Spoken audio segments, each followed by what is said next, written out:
ассалому алейкум бинандагони азиз. барномаи навбатии назаре ба зиндагӣ манзури шумост.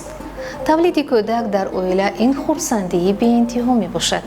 волидон дар ин вақт мехоҳанд бо кӯдак муошират дошта бошанд ва бо забони ширини кӯдакона худ низ бо онҳо сухан мекунанд. нахустин овоз ва талаффузи ширини тифл пайвандонро хушҳол мегардонад. баъзан чунин ҳам мешавад ки кӯдак дер ба сухангӯӣ медарояд. дар ин ҳолат падару модар набояд бетарафӣ зоҳир намоянд. мо атрофи ин мавзӯъ бо мутахассисон суҳбат намудем ва ин мушкилиро аз нигоҳи зани рӯзгордида низ дар барнома ҷой додем. барномаро тамошо кунед ва оид ба усулҳои табобат ва пешгирии сустии инкишофи нутқ маълумот пайдо кунед.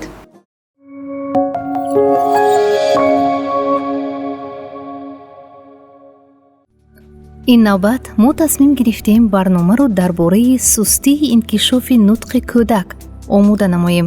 бо ин мақсад ба назди мутахассисон омадем. коршиносон мегӯянд дар хона нахуст модар бояд ба фарзандаш аҳамият диҳад, ба ҳар як гуфтору рафтораш таваҷҷӯҳ зоҳир намояд, бетараф набошад. шахси аз ҳама наздик барои кӯдак ин модар, ҳамеша бо модар мебошад кӯдак. ҳангоми бозӣ, ҳангоми роҳ гаштан, ҳангоми муносибат кардан бо калонсолон мушоҳида мекунем кӯдакро. дар кӯдак эмоtsияҳо инкишоф меёбанд, эмоtsияҳое ки масалан ҳангоми бозӣ кардан вай ба ваҷд омада овозашро мебарорад. ҳолати эмотсионалӣ зиёд гирад, ҳамон қадар инкишофи нутқи кӯдак тезтар мешавад. ба муоинаи доктур омада меистем, аз доктурҳо маслиҳат пурсида меистем, чӣ хел афзоиш гирифта истодааст, ягон хел нуқсонҳои касалӣ ҳозиразамона нестасми анализҳоро дода меистем. доктур ва ё асабшинос ӯрунва наздашон ба омада меистем, маслиҳатҳо гирифта меистем. оё кӯдакҳои нағз ва нутқашон афзоиш кадост менеми, ҳарфҳоро гуфта метавонанд менеми, дар вақташ дар ҳамун сину сол шумурда метавонанд мешиносанд. мисол номи падару модарро гуфта метавонанд менеми, мешиносанд. дар вақъҳои кӯдагӣ хурдсолишон бошад қабда метавонад менеми, вақте ки дастатро бардор мегӯем метавонад менеми, мефаҳмад кӯдак ё неми ҳамаҳоя бо маслиҳати доктур маслиҳат дода пурсида кор мекардем. вақте ки кӯдак дусола мешаваду ягон калима намегӯяд, ин хеле бонги хатар мебошад, чунки кӯдаки дусола мобайни мисли мо калонсолон пурра сухан гуфта тониста наш дар кор, фақат бо забони ширини худ.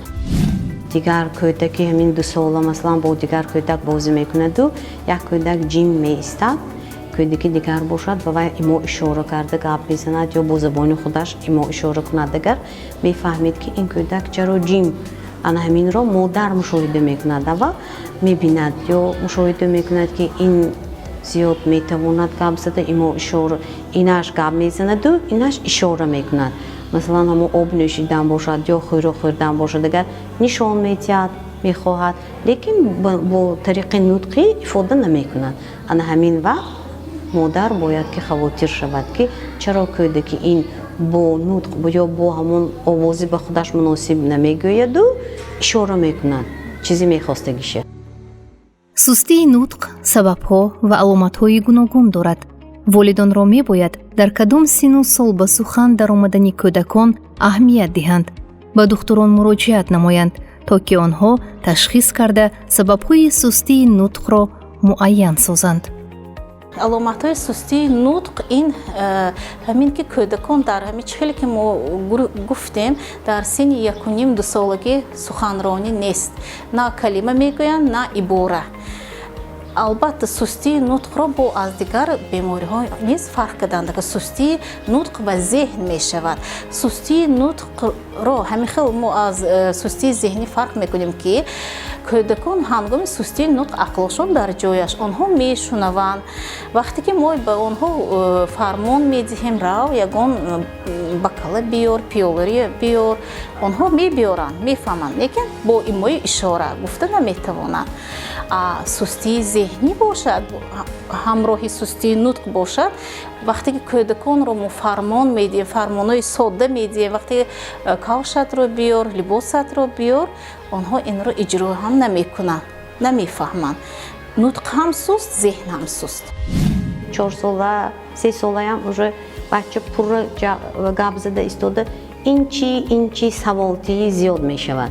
اگر همین یکم نبودنی توجه سوال این چیکار کداسی نیست جیم کودک می نگرد ولی سوال نمی دهد.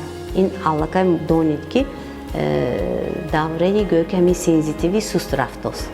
وقتی که وای سوال می دهد وای به سوالش جواب می گیرد. جواب گیرد دیگر این به کدام نمود میشه؟ با نمود نطق، با نمود معاشرت و از خود میکند، می آموزد.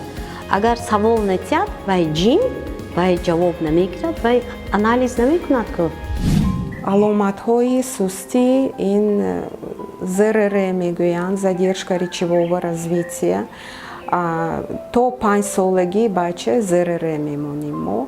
بعد از уже ЗРР моторная алалия این уже 5 سالگی یا 4 سالگی کودک اگر تماما گپ نزند فقط آوازها یگان آوازها میبرد یا که آوازهای صداناک تکرار کرده تواند моторная алалия میگوییم یا сенсорная алалия میگوییم.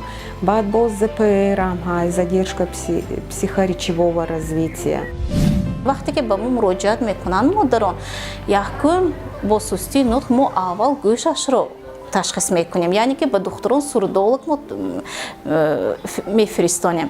وقتی که گوش شنوایی نقص کودک البته با یاردم مثال کمتر طبابتی ما به سخن میدرارد. وقتی که گوش کودک ناشنوا یا شنوایش پست البته با دکتران سوردولوگ اول طبابت میکنن، همراه ما طبابت میکنیم. به فکر من حالا کودکان انکشاف یابی نطقشان سست گشته است آن است که پدر و مادر به کودک زیاد اهمیت نمیدهد یا با کودک نطق گپ زنی معاشرت نمیکند. دیگر سببش آن است که از سبب آنی که کودکان تلویزیون میبینند، مولت فیلم تماشا میکنند و مولت فیلم میمانیم تماشا میکند، لیکن ما نمیگوییم که این با زبان روسی یا با دیگر زبان. وقتی انکشاف کودک در اوج بالا بودنش کودک باید اول همه وقت نطق زبان مادری خودش را شنود، در همان وقت انکشاف می‌یابد.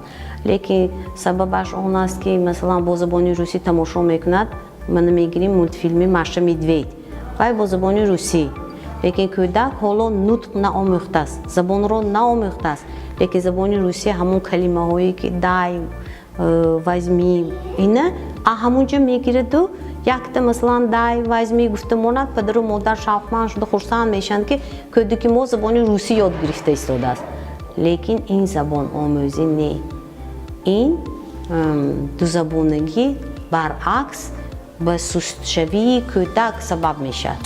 اول باید کودک همه وقت نطق مادری برا را شنود.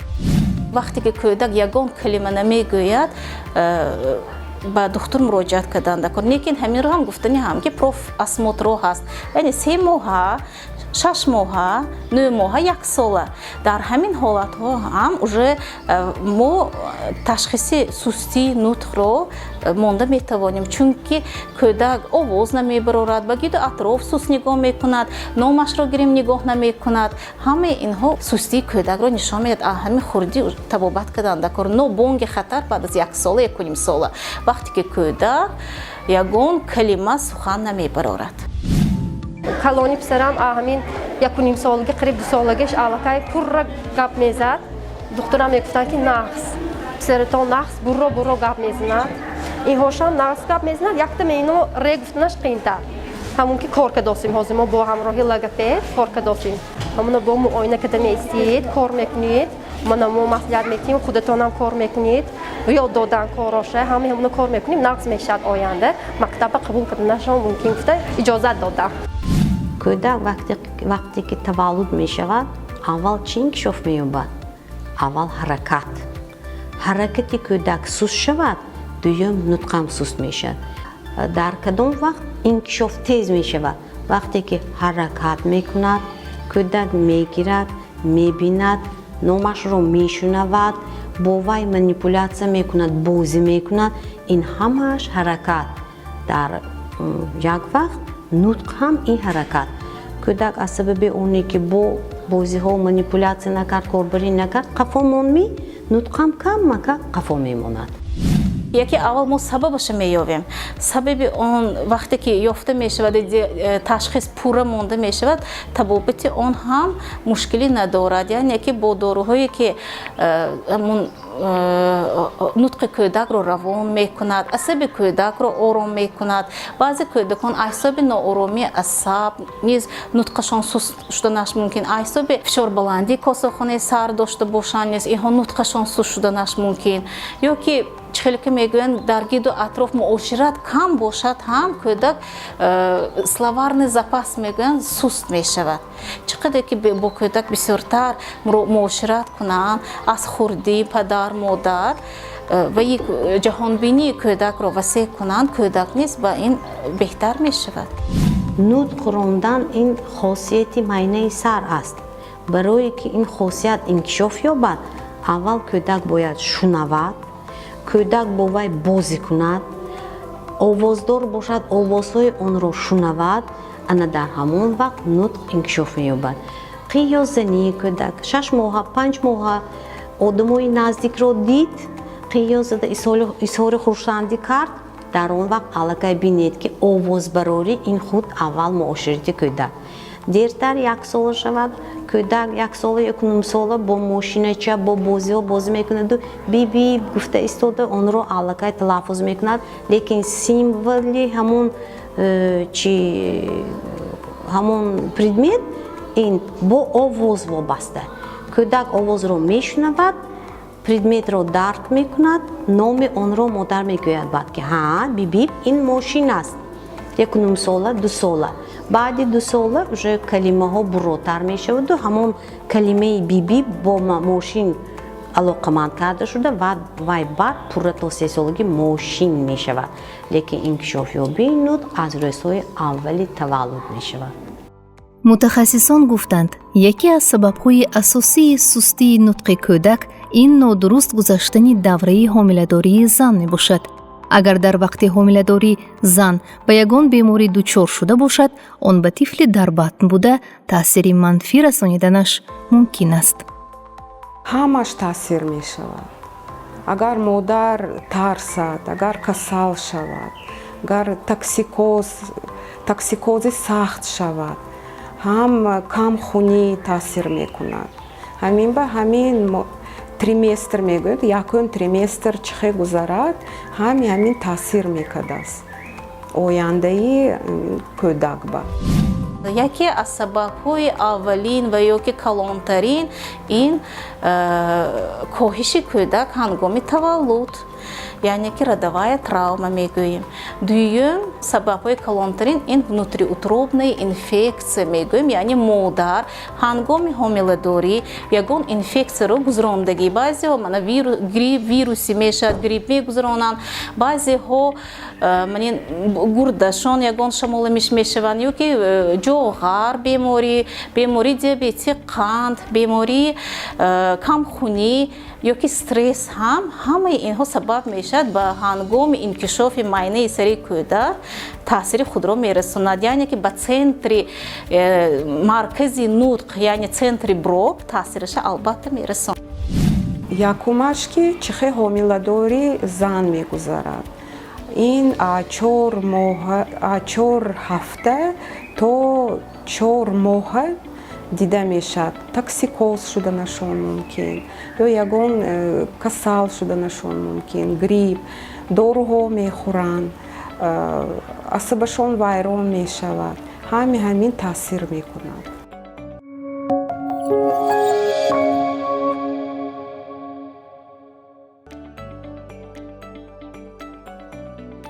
гурӯҳи кории мо ба ҳавлии зани рӯзгордида, модари бениҳоят хоксору меҳрубон Ҷӯраева Бихалича омадем. ӯ соҳиби оилаи солим буда, фарзанду набира ва абираҳои зиёде дорад. холаи Бихалича дар хона бисёртар бо набираҳояш мебошад. бо онҳо машғулиятҳо мегузаронад. барои тарбияи онҳо саҳми худро мегузорад. ба гулпарварӣ низ майлу рағбат дорад.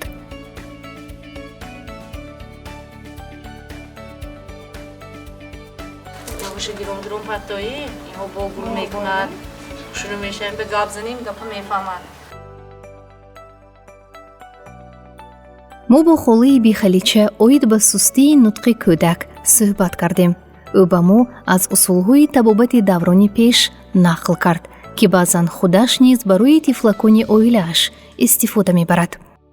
8 ماه 9 ماه شود уже 9 ماه شود خسته رو استاده را رفتن به حرکت میکند همون وقت با خودش بوا گفته دادا گفته گپ میداره سکسکین بعضی هاش بتون اكو ایما میکنده درست گپ نمیزنه میشنود و میکنده گپ زدن نمیتونه هم با میگوییم که وای این درستتر گپ نزداست اول پاچکش برو اومده اینا سستر گپ میزدگی اسم میگفتیم سانی ببینیم که قینتر گپ زداست بچه ها و ها دادا ما بو هم میگفتن که این سالی سستر گپ زداست یا این اماش ببر همون این دیگه اولش هم چلاقوند خورانه ایریمش همین که این گپ میدارد میگفتن خیلی میکردم چه میکردم هم تو دیگه اشکو میچلاقونه یک قل میخوروندن نشوشته پیش هم تو چاق میزنن آبشی یک قلچه گیرم میخوروندن پخته شده وقتی میشوشتگینده نشوشته اول هم یک چلاقونده جای روی قنچی و هوشای کو همونش میخوروندن همون شبی جیمو فقط دیگر وقت نه فقط شبی جیمو و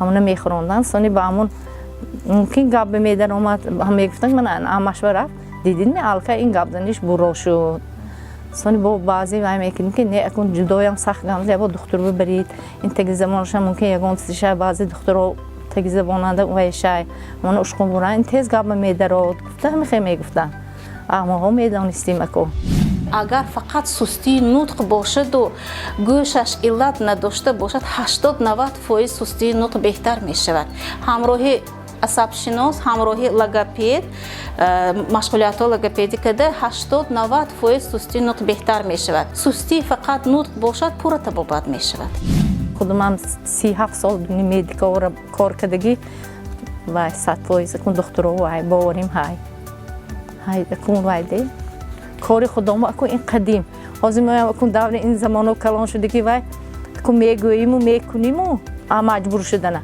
نکی مدیکا کار کردن وایده کن با بهترین میکنیم اکو همشه جدای هم اکو نشود یک بار هم کاری قدیم گفتگیش کنیم چی میگوییم و میکنیم وقتی که کودک گپ در اومد مادر پدر والدین دیدند که قفا مونده ایستاده است مراجعت میکنند بسیار 2 ساله 3 ساله 4 ساله 5 ساله تا وقتی مکتب روی لیکن های و حالتایی که تا 18 ساله هم نیز مراجعت میکنند همین یک تا نیوری پسری دوی من با همین امیر جانم با وای کدی بدیم گوید همین سال قینتر تیز راه رفت قینتر گابزگ بود قینا بابام کون گذشته بودن من گفتم قینا بابا هم خیلی میگفتن با همین آماش ببریم و همین اشکون چه یوندیش خورونده بین تیز گابز ناد گم بعد یگون 2 هفته می یگون مامی مشاهده کردیم که همون وای گابزنیش درست‌تر اوچا بو کده نغز گابز داشت کن 2 جمعه بدیم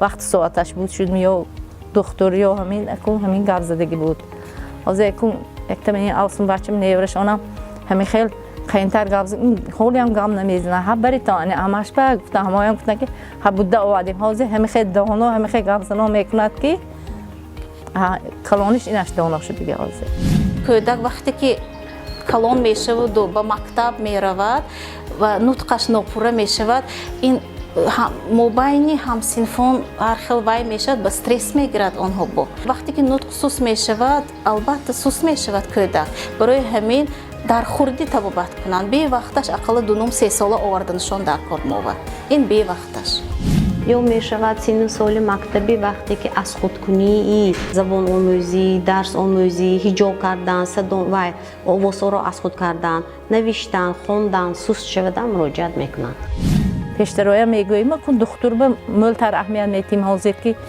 حاضر وای کو مدیک ترقی کردگی کو نو علاجونه بعضی اگر وای نشود هم یک کنید پرسان که همین درست گام نزده است که نه چه کنیم شما آچ به اوتان پیر بدن قینا بوتان هم خیلی کارانده بدن و شما مصلحتی نو بعضی میگن ایریمش هیچ کاری قی نیکو خی یک بار کنیم بچه ما گاب زنت شده چه کنیم کم دکتر بیام میبریم کاری خودمون کنیم میگم اما دادر زاده نغز میبیند کو برای همین باشند از صدق دلش کمک میکند و همین خورات همین گاب زنند میگن همین هاش بود دیگه چوه همین خلاقات چگم ها ایرمی دنیا همین ده میگفتن یگان مایم کنجکاوی نکرده که همین برای تیزه باشد و چاقدان درکو.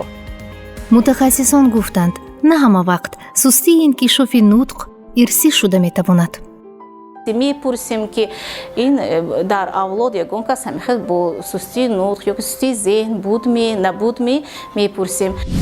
ارثی بعضی نمودهای نقصانهای نطق می شود. نه همه وقت که پدرش دیر گپ در آمد و فرزندشان باید دیر گپ بدروید. بعضی وقت بود که مادر کلاما می اونده ها این داداشم به وقت گپ زدگی بود بچه‌شان به وقت گپ زدست میگه. لیکن این شرط نه که فرزندی وای آدم هم باید به وقت گپ زده. وقتی که سخن درباره این کودکان میرد گفتگی بدن که تو هم دیرتر سخن کردگی بدی نه که فرزندات نه نقص. من از بالا اینها کار کرده ایستادم من معاینه دکتر همون زبانشون چه انکشاف شده ایستاده است. ما اهمیت دادگی بدم و یه ریش به کار میکردیم بالا همین کار میکردیم. من با امروز این وقتی مکتب رویش آمد با مصلحت پرسیدیم بسیارتر مشق میکنندیم فرزندان که همون کردسالیش کار میکردن برای نقص نطقشون برو شود. مادران وقتش به کودک به اهمیت تیان یاد تیان نشان تیان از چی سر می شود؟ از شعرچه های مایده، از افسانه ها، از کتابچه ها. بسیار کتابچه ها هستند که کودک به نشان داده یاد دادن ممکن همین به مادر شده یاد تیاد کودکشه. اکو ما میگیریم دوره های سن و سالیه. هر یک دوره سن و سالی خودش به موافق وظیفه دارد. وظیفه یک 6 ماهگی قیازنی تا 1 ساله با سیمبل پردمت شناس شدن بعد اون رو تلفظ کردن. لیکن 3 ساله 4 ساله 5 ساله شود و گپ نزند یا ایما اشاره کند این علاقه بانگ خطر. برای چی؟ برای اون که اگر همون استاندارد تابلیتse نگاه کنیم اگر 5 سالگی این انکشاف نطق уже تشکل یافته انکشاف نطق پوره شده می باشد.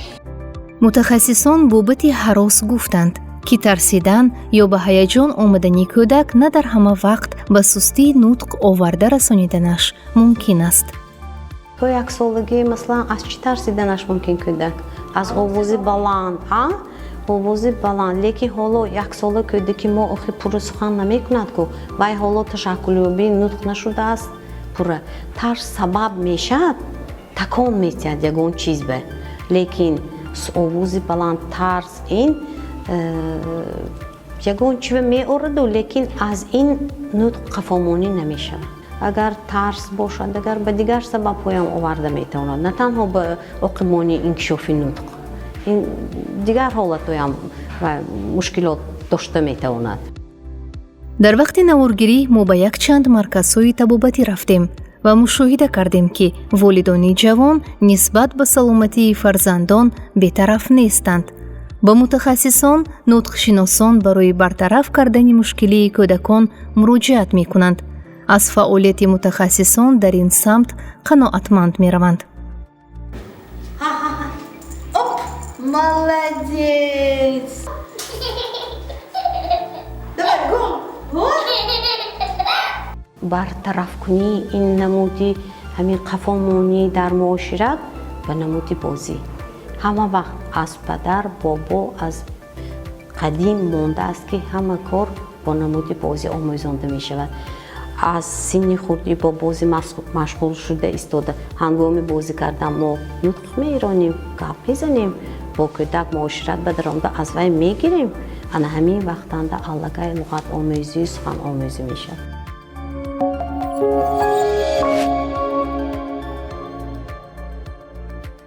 در مرکز طبی سیناپس نیز تجهیزات‌هایی هستند که به واسطه به روانی نطق کودک مساعدت می‌کنند. متخصصان مرکز نیز با هر یک کودک در علاهیدگی مشق می‌کنند و برای هر چه زودتر انکشاف یافتن قابلیت سخن گفتن کودک کوشش می‌نمایند. این مقداد جان уже 6 درس آمده است якум дарс ба даромдан ба метарсид, якум дарс фақат амихе мешавад. уже аз дуюм дарс нахост аз кабинет биромадан. ҳар рӯз мебиёяд, амихел хурсанд шуда медарод, хурсанд шуда мебирояд. муошират асрин аз як моҳагӣ сар карда, ҳатто мо бо кӯдак навозиш мекунем, сухан мекунем, гап мезанем, вай мешунавад ҳамаи, вай зинда ба зинда вай луғат мегирад. Луғатгирӣ чи ин? Вақте ки ба кӯдак шумо мегӯед, аз вай талаб намекунед ки аз қафои ман гӯй. Кӯдак мегирад луғат, зина ба зина, калонтар шуда муносибат карда мегирад, баъд ҷавобдиҳӣ мешавад. ҳар яке мо мехоҳем ки фарзандамон солим ба камол расад. мо волидон бояд барои саломат будан ва инкишофи дурусти онҳо пурмасъул бошем. инро худи коршиносон низ таъкид карданд. ба модарон ман муроҷиат карда гуфтаниам ки вақте ки шумо ба кӯдакон шабу рӯз бо кӯдакони худ, вақте ки шумо ҳамон кӯдакотонро мебинед, яксола мешуд, ягон калима сухан намегӯяд. чихеле ки гуфтем то 10-15 калима яксола бача калима гуфтанаш дар кор, 2 сола бача монанди калонсолон суханронӣ карданаш. Вақте ки ҳаминро мебинед, ин донистанатон лозим аст ки барои шумо бонги хатар аст. онҳое ки мехе фарзандоншон ва ин нутқошон нағз не, агар ба худашон бовар карда аз болои фарзандашон кор кунанд, бо духтурон маслиҳат пурсида кор кунанд, бо беҳтар мешавад. рӯй афтода нашуда, ин фарзанди ман ин хел шуд, гуфта рӯй афтода нашавану, аз болои фарзанди худшон бо меҳрис, аз сидқи дил бо меҳр кор кунанд мешавад, албатта мешавад. бисёри модарою модаркалоноя баяшон муроҷиаташон ин чаро кӯдаки мо гап намезанад. бисёр хеле бисёр духтарчаҳо, писарчаҳо, бисёртар писарчаҳо муроҷиат мекунанд. ин вобаста бо хосияти системаи асаб, чунки писарчаҳо нисбатан дертар инкишоф ёбӣ сар мешавад, аз они духтарчаҳо пештар. бинобар ҳамин муроҷиат бисёр бо ҳама намуди мушкилотҳо бисёр аҳамиятиян нағз гап занон кунанд, вақташ ба гифта хӯрок шуда хоромонда вақташ ба нағз аҳамиятиян нағз ҷавоб додан, нағз ҷавоб дидан, нағз гап занон кунанд, ҳамо ҳаракат мекунад ки гап задан ба модарам ки гап занам нинича будагишандиам бинед аллакай тунту гап занед ағо мегӯд, нигоҳ мекунад, гап мезанад. хоҳиши ман ҳамин ки мушоҳидакор бошанд. ҳамин мушоҳидакорӣ дар чӣ? дар ҳама чиз. кай роҳ ба медарод, кай овоз барорӣ мешавад, кай бо бозичаҳо муносибат кардан мешавад. ҳама вақт бо кӯдак аввал модар мефаҳмад, модар бояд ки муносибат карда ҳолати кӯдакашро фаҳмад. агар кӯдак вақташ ба гап занад, бозӣ кунад, раравад, ин ҳичи хавотире не, ҳеҷ боки не, медонем ки кӯдак бо ҳамон тарз рафтан мегирад.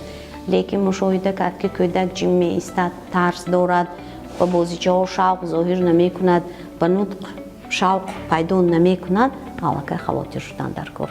чӣ қадар барвақт муроҷиат кунанд, барвақт мушкилот бартараф шавад, ҳамон қадар оқибаташ камтар, даже бартараф шуда мебаравад.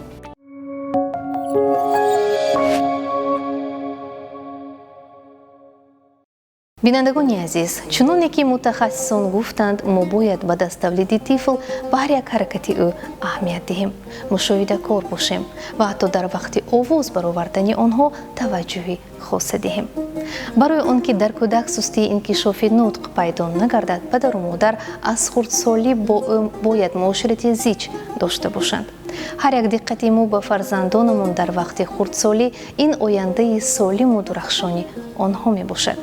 чихеле ки дар урфият мегӯянд, мо волидонро мебояд пойдевори саломатии фарзандонамонро аз хурдӣ мустаҳкам намоем, то дар вақти ба воя расидан осебе набинад ва барҳам нахӯрад.